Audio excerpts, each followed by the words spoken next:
Bonjour à tous, je vais faire une vidéo sur la dualité, tout en allant la dualité qu'on peut vivre intérieurement et ce phénomène qui est en train de se passer vers une conscience beaucoup plus élevée, une conscience universelle qui est en train de s'éveiller, grâce à Internet. Et cette conscience, elle passe par un grand changement, un changement à la fois personnel tout d'abord et qui est communiqué. On communique les uns avec les autres, on commence tous à s'éveiller tous ensemble et on monte, on s'élève, on est en train de se libérer. Mais pour ça, je voudrais parler de la dualité, cette souffrance que l'on peut vivre, où on est perdu entre le bien et le mal, cette notion entre le bien et le mal, qu'est-ce que le bien, qu'est-ce que le mal, pourquoi j'agis comme ça, etc.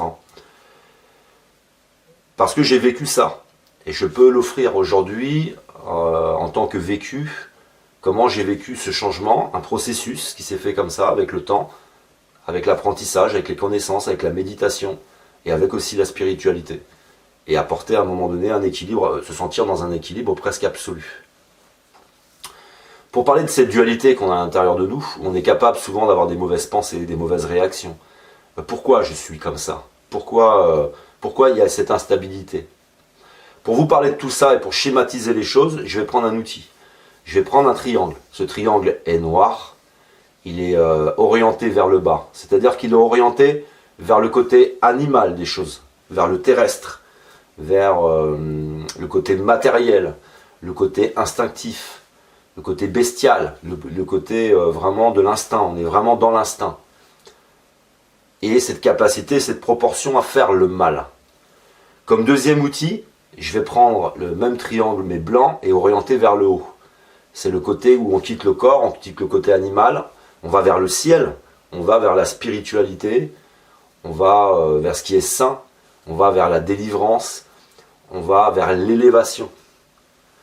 Voilà, on pourrait développer sur ces deux triangles et bien comprendre que le triangle blanc, c'est le triangle qui représente le bien, et le triangle noir est le triangle qui représente le mal. Et alors on peut être dans une position, c'est-à-dire vous avez une dominance de bien, et parfois vous avez des réactions mauvaises. Réactions mauvaises aussi, qui vont être par rapport à vous n'arrivez pas vraiment à définir qu'est-ce qu'est le bien et qu'est-ce qu'est le mal. C'est cette notion qu'il y a entre le bien et le mal. C'est quand est-ce que c'est mal quand j'agis d'une façon, quand est-ce que c'est bien, etc. On est un peu perdu et on est souvent largué après une éducation par exemple familiale, qui va traiter certains aspects et pas d'autres, et ça ne va pas suffisamment en profondeur, il n'y a parfois pas de spiritualité, il n'y a rien, et on est un peu perdu dans cette notion entre le bien et le mal, et qui est en dualité à l'intérieur de nous-mêmes, et qui vit de façon complètement instinctive. C'est fonction des circonstances. Mais c'est aussi fonction de l'environnement. Alors l'environnement, je vais le définir par un cercle. Ce cercle est noir, mais ce cercle pourrait être blanc. Moi maintenant, avec quelques années, avec de l'expérience, je dis que notre société, et la façon dont nous influence cette société, c'est noir. C'est pas bien.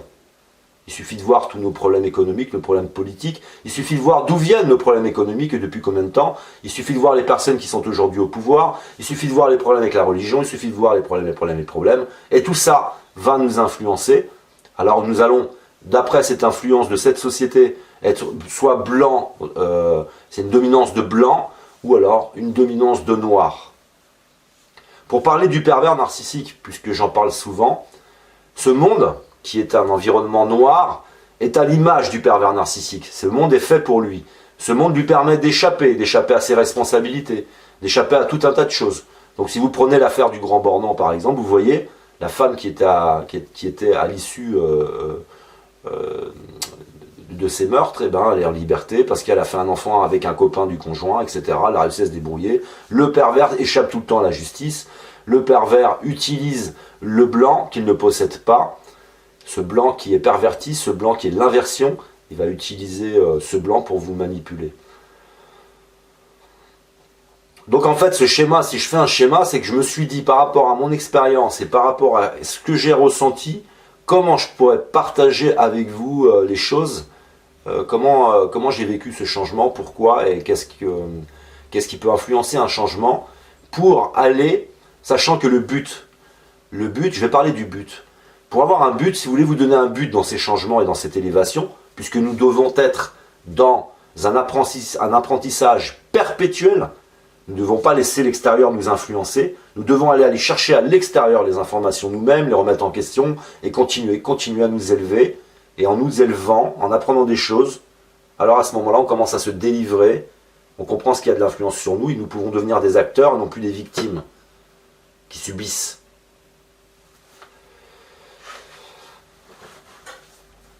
Donc à un moment donné, il va s'agir de définir qu'en réalité il se passe un phénomène que je peux comprendre et sur lequel je peux agir.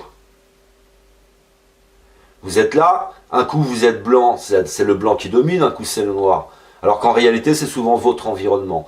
Et l'environnement, je disais que c'était la société, mais ça peut être aussi le conjoint, ça peut être la famille, ça peut être l'environnement professionnel. Sachant qu'il y a une source à toute chose.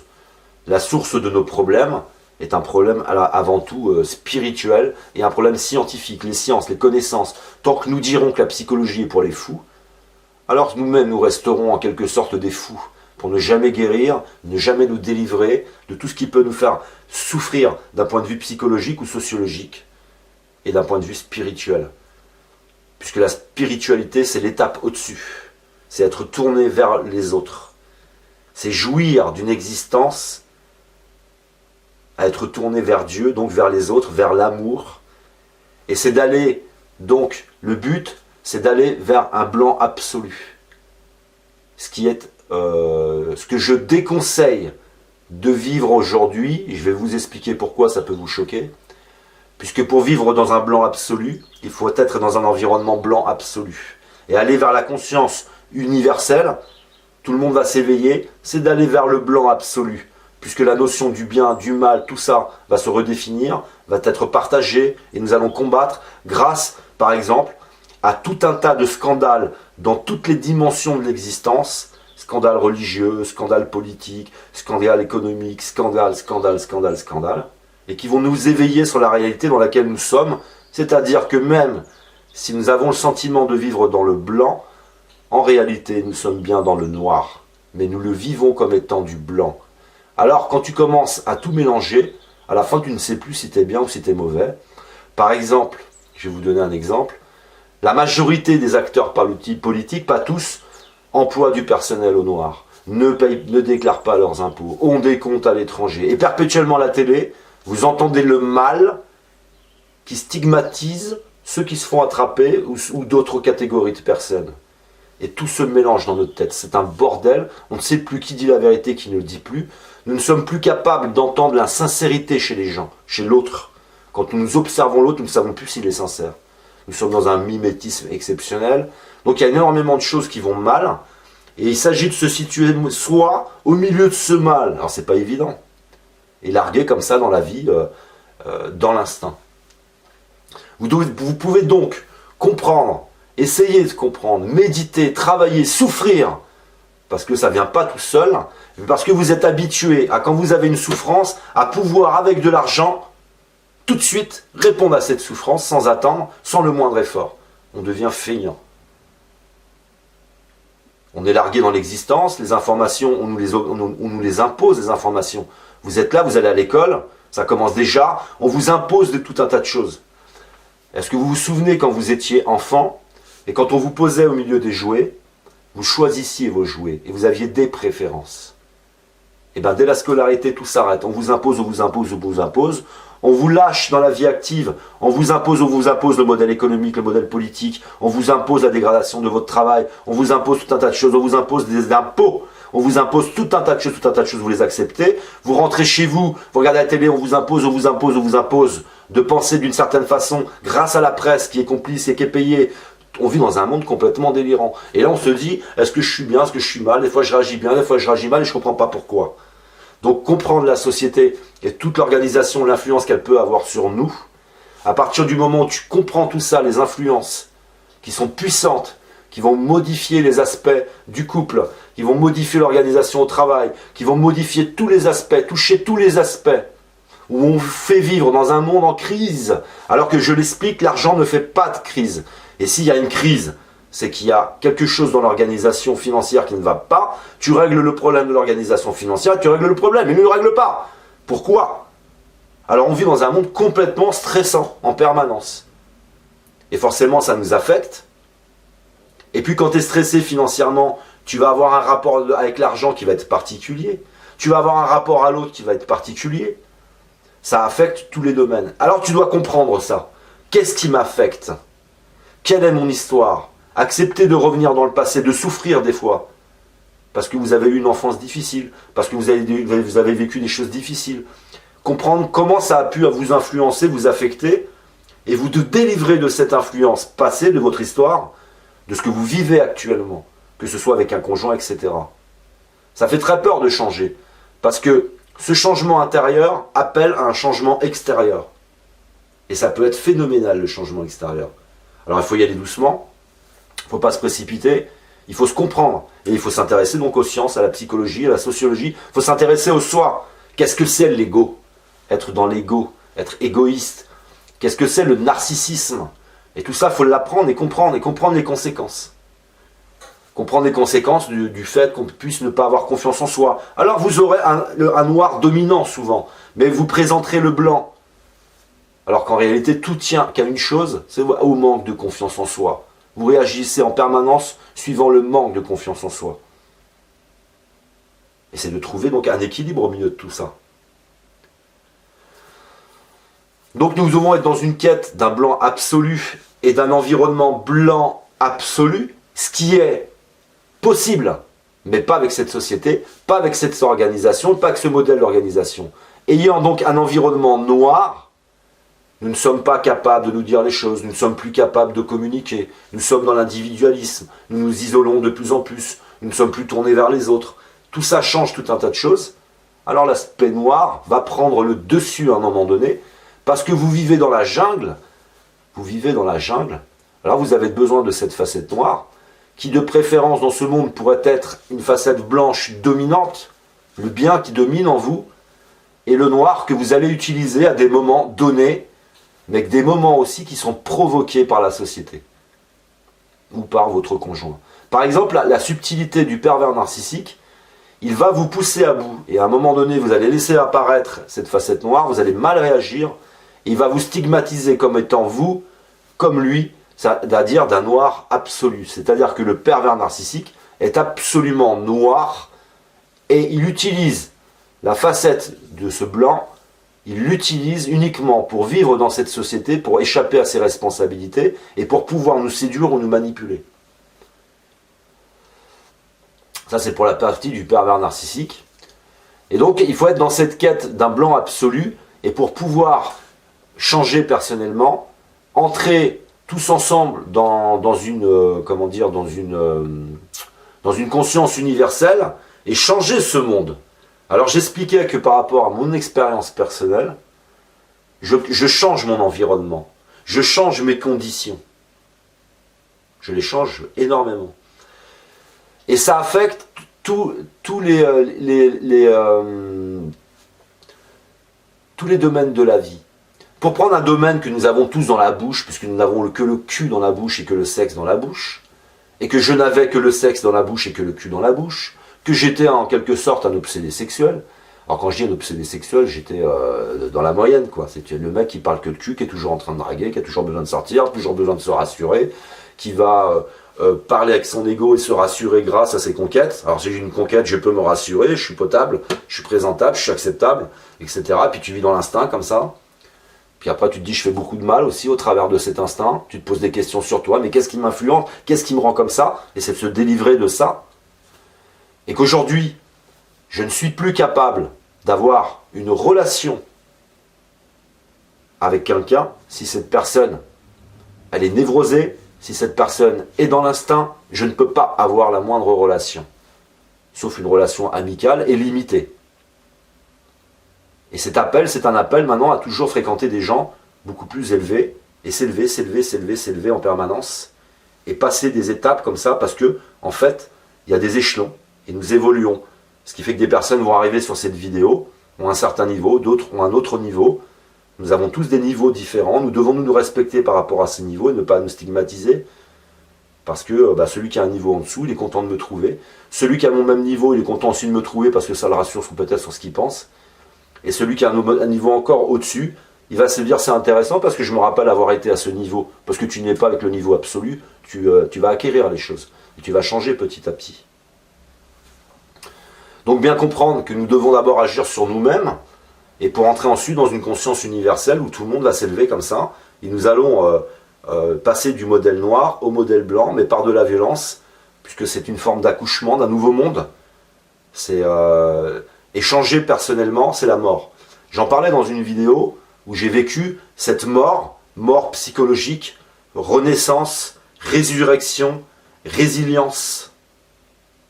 Et tu vas complètement vers ton toit, puisque tout ce qui a pu te séduire de noir autour de toi, tu as été au bout de chaque chose, et tu peux changer sans aller au bout des choses. C'est que moi, il a fallu que je me débrouille tout seul, quoi. J'avais pas ces vidéos, j'avais pas tout ça. Alors j'étais au bout de chaque chose, et j'ai vu qu'au bout de chaque chose, eh ben, il n'y a rien. J'ai vu qu'au bout de la sexualité, en observant les autres, le bout de la sexualité s'est emmené vers des relations avec des partenaires de plus en plus jeunes et jusqu'à la pédophilie. Ce que sont touchés pour la plupart beaucoup de politiques aujourd'hui. Il y a beaucoup de pédophilie dans la politique. Ça t'amène vers des relations sexuelles avec des partenaires multiples, avec des partouzes, avec tout un tas de saloperies. Alors la sexualité change. Tu regardes après dans l'économie, j'ai été dans l'économie, avoir de l'argent, une belle voiture, tout ce que tout le monde rêve, et de me dire, mais non, la réponse, elle n'est pas là. Et tu te poses des questions, et tu les remets en question. Donc j'étais au bout des choses, j'étais au fond des choses, et je me suis effondré au bout de tout ça, et je me suis reconstruit. Et on peut se reconstruire avant l'effondrement, on n'est pas obligé de s'effondrer. Mais par contre, on va vivre une forme d'effondrement personnel, puisqu'il va falloir faire s'effondrer à l'intérieur de soi, tout un tas de choses que l'on imagine. C'est presque un retournement cérébral, quoi. C'est une inversion. On va commencer à penser complètement différemment. Alors c'est violent. Et je le dis, ces changements intérieurs peuvent amener à des changements extérieurs. Si par exemple vous vivez une situation professionnelle qui est difficile, plus vous allez prendre confiance en vous, plus vous allez vous connaître, plus vous allez comprendre tout ce qui se passe, plus vous allez avoir un appel à l'autonomie, et à l'élévation, à la délivrance, à s'arracher à la condition, comme je me suis arraché. Et du coup, tu es obligé de changer professionnellement. Et là, il va falloir prendre un petit peu de risque, il va falloir bousculer certaines choses. C'est pareil avec la vie en couple. Nous ne devons pas être en couple. Vous devez créer une vraie famille, un endroit avec de l'amour, un endroit dans lequel vous vous sentez bien. Mais beaucoup de gens se lancent dans le couple parce qu'il faut se lancer dans le couple. Tout le monde est en couple. Et puis comme je l'explique dans d'autres vidéos, des fois tu es en couple, après tu te dis, tu envies ceux qui sont célibataires. Et puis l'herbe chez le voisin elle est toujours plus verte, hein, vous connaissez le... Voilà, donc c'est... essayez vraiment de bien... moi ce schéma, si je vous apporte ce schéma, c'est pour sortir du côté instinctif, du côté je ne comprends pas les choses, et vous apporter une certaine compréhension, essayez de vous apporter un déclic. Oui, en effet, je suis dans une société qui est perverse, elle appelle à la perversité, sachant que la majorité, par exemple, de vos politiques trichent, ce sont des voleurs. Nous n'arrivons plus, nous sommes perdus, nous n'arrivons plus à... le réveil va être difficile, là, le réveil va être difficile. Donc essayez de comprendre ça, il faut essayer de mettre pour l'instant, pour le moment, ce blanc, il doit être dominant, il doit dominer, et vous avez la partie noire derrière, et là je vais l'expliquer, qui doit être là en équilibre. C'est la partie instinctive animale, mais c'est aussi une partie nécessaire à notre équilibre, et surtout dans cette société. C'est-à-dire que d'aller vers ce modèle tout blanc, une société toute blanche, où on va se relâcher complètement, et on va se sentir en paix, dans une paix universelle, dans un endroit saint. C'est un peu la Jérusalem, hein, c'est un petit peu la Jérusalem, elle est possible. Mais là c'est difficile, puisque c'est noir. Alors, ce noir que vous avez, il va vous permettre de vivre dans cette jungle. Donc vous allez le mettre en équilibre, vous avez le bien qui est en avant, et je vais donner des exemples de mal, comment nous pouvons utiliser le mensonge. Mentir, vous êtes d'accord, c'est le mal. Manipuler, c'est le mal. Et je vais essayer de démontrer que nous pouvons manipuler pour le bien, mais aussi à cause de cet environnement qui est pourri pour l'instant, qui est noir. Alors nous sommes au milieu du noir. Vous avez un homme qui ça vous approche, vous êtes une femme, il veut vous violer, et vous allez lui mentir. Et vous allez lui dire, j'ai le sida. C'est-à-dire, vous allez essayer de survivre dans cet environnement qui est noir. Qu'est-ce que je pourrais prendre comme exemple? Vous êtes agressé dans la rue, quelqu'un vous agresse. et cette personne vous agresse, vous allez faire semblant de tomber dans les pommes. Vous êtes un manipulateur. Et vous voyez bien qu'il s'agit de survivre. C'est cette partie qui peut être noire en nous et qui va continuer à exister dans ce monde qui est noir. Je voudrais parler par exemple du point de vue, un point de vue qui est intéressant. Alors c'est un appel aussi au dialogue, hein, on peut changer là-dessus. J'écoute énormément les gens, et vous allez voir que ça peut être intéressant, on peut aller très loin. J'écoute les gens qui parlent de cette possibilité ou non de se faire avorter. L'avortement est un symptôme. Et nous nous sommes complètement abandonnés aux symptômes. C'est-à-dire que nous disons, bon ben, oui, en effet, l'avortement est nécessaire au vu de notre société. C'est la façon dont nous abordons notre existence, c'est notre état d'esprit, et ce sont les conséquences de cette société souvent. Par exemple, si vous faites avorter parce que vous vous êtes fait violer, et pourquoi y a-t-il autant de violeurs dehors? Alors plutôt que d'agir sur la société et la source de nos problèmes, on va agir sur les symptômes. Et on ne sait plus quoi faire. Doit-on accepter l'avortement ou pas? Moi je dis traitons la source et que nous n'arrivions plus à ça. Mais ils n'en sont pas capables. Ils ne sont pas psychologues, ils ne sont pas sociologues. Et nous ne sommes pas là pour être servis par la politique, nous sommes là pour les servir eux. C'est nous qui les servons. Et vous avez ces débats que je trouve intéressants entre est-ce que nous devons ou pas accepter l'avortement, mais dans cette société, bien sûr qu'il faut l'accepter. Mais nous pourrions peut-être changer la société, ce serait peut-être plus simple.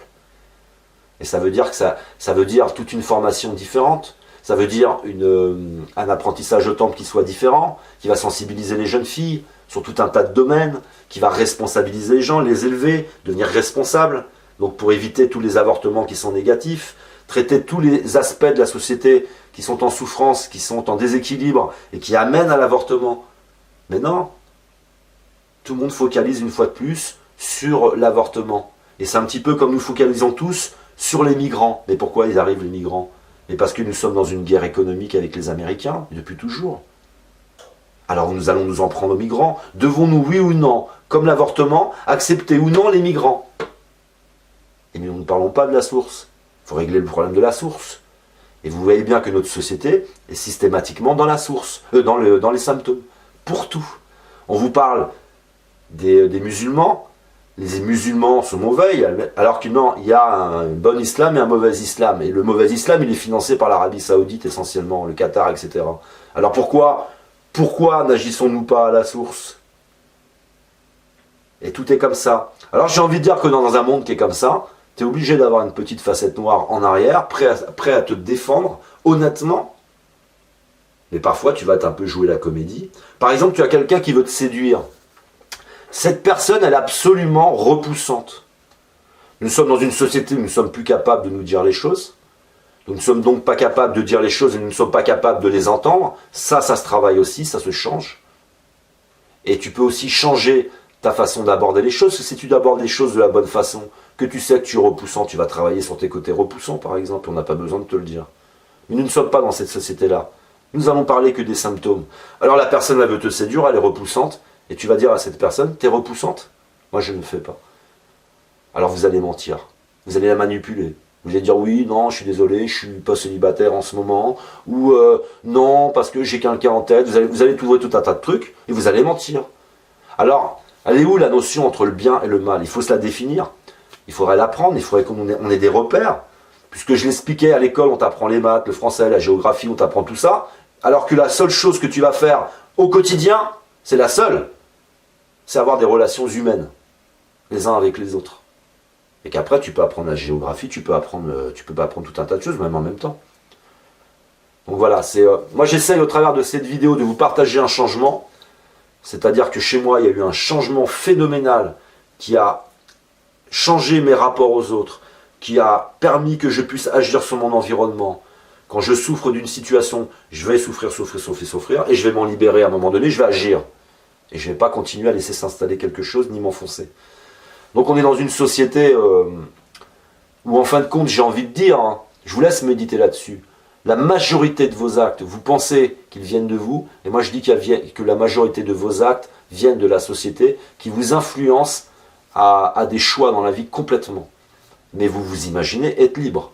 Vous vous imaginez que tout ici est bien et normal, on est dans une normalité, etc. etc. Nous sommes nés dedans. Donc c'est pas évident de s'y retrouver. Donc voilà, vous pouvez agir, c'est-à-dire que moi ce petit schéma, ça permet pour moi de schématiser les choses, de les comprendre, et de comprendre qu'il y a un changement qui est possible. Mais il faut accepter cette dimension de la spiritualité, la dimension de la psychologie, des sciences, etc. Il faut les accepter et les faire entrer dans sa vie. Et c'est souvent ça le plus dur, la première étape, c'est de passer de l'instinct à comprendre ce qui m'arrive. Par exemple, la majorité des personnes qui arrivent, elles ont des petites notions de psychologie, mais voilà, c'est pas quelque chose qui les intéresse vraiment. Ils viennent ici parce qu'ils ont subi le pervers narcissique. Ils sont poussés par une force. Et la force, c'est la souffrance. Et ça veut dire que souvent, des fois, ils n'auraient pas rencontré le pervers narcissique, ils auraient continué leur vie instinctivement, avec une vie plus ou moins heureuse. Et ça les amène à comprendre la psychologie, à comprendre les mécanismes de l'humain, à comprendre tout ça. Et du coup, ils changent de position. Ils ont une autre façon maintenant de regarder les choses. Ils y arrivent par la souffrance, ça c'est malheureux. Mais si on vous avait apporté toute la théorie ne suffit pas. Mais au moment de la pratique, vous vous rappelez la théorie et vous vous défendez. Et comme on ne vous apporte rien, et si on ne vous apporte rien, c'est toujours pour être au service du gouvernement, au service du modèle économique. Pensez bien qu'ils ne vont pas vous expliquer ce qu'ils font. Ils ne vont pas vous expliquer ce qu'ils pensent. Alors on est bloqué dans cette situation. Et attention, quand je dis ils ne veulent pas savoir que l'on sache ce qu'ils pensent, c'est aussi la religion. Parce qu'il y a des problèmes au niveau de la religion, des gros problèmes avec les textes. Je ne comprends pas que je les lise d'une certaine façon et qu'ils les lisent d'une autre. Et comme je l'explique, je crois, dans une vidéo, des textes plus anciens que ceux de Jésus, il y a de la psychologie, il y a de la sociologie, etc. Philosophie, etc. Et pourquoi arriver à Jésus, il n'y aurait pas de la psychologie, de la science et des connaissances, de l'élévation, enfin bref, de la délivrance. Voilà, j'espère que cette vidéo, elle va vous aider un petit peu à schématiser les choses, au travers de mon expérience qui est une réalité, je l'ai bien vécu, au travers d'une délivrance, d'une élévation, que tout ça est possible, et que tout ça est dû à des phénomènes, et des phénomènes qui s'expliquent, et qui s'expliquent sûrement ailleurs mieux que moi, puisque moi j'essaie simplement de partager au travers de tout ça mon expérience, et justement aussi pour pas que vous n'ayez de gourou, pour pas que vous n'ayez de maître, parce que moi je ne cherche pas ici à être un maître, mais je cherche à participer à cette élévation de cette conscience commune qui est en train de se mettre en place et qui va nous amener, je pense, vers la délivrance. Voilà, merci à vous.